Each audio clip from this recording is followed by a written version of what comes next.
Lundi 25 novembre 2024, la journaliste indépendante Marine Vlahovic a été retrouvée morte sur le toit-terrasse de son appartement marseillais.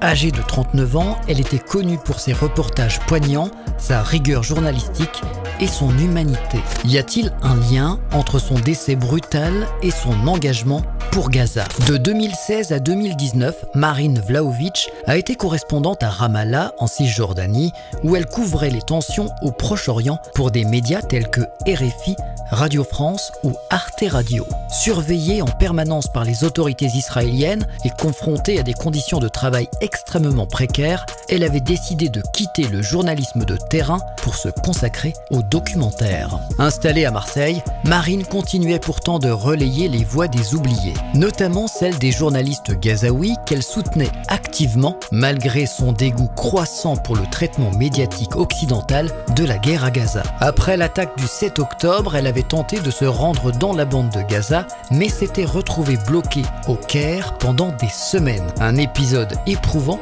qui avait pesé sur son moral. Alertée par son silence, des proches ont découvert son corps. Une enquête est en cours, mais pour l'instant, aucun élément ne suggère une piste criminelle selon la police. Une autopsie devrait permettre d'éclaircir les circonstances exactes de son décès. Marine était bien plus qu'une journaliste. Elle était une voix engagée, donnant de la visibilité aux luttes écologiques, aux drames humains en Palestine et au travail de ses confrères gazaouis. Écœurée par le traitement médiatique français de la guerre à Gaza, elle avait récemment renoncé à renouveler sa carte de presse, tout en continuant à relayer les témoignages des journalistes locaux et à leur envoyer des colis humanitaires, notamment de la nourriture et des médicaments. Son podcast Gaza Calling, réalisé en 2024, témoignait de ses tentatives désespérées pour rejoindre Gaza et de ses efforts pour soutenir ses confrères, souvent au péril de leur vie. Ses collègues et amis la décrivent comme une femme lumineuse portée par un sens aigu de la justice et une détermination sans faille. Pour Benoît Bouscarel, ancien journaliste de France Culture, elle était le journalisme pur, l'humain pur.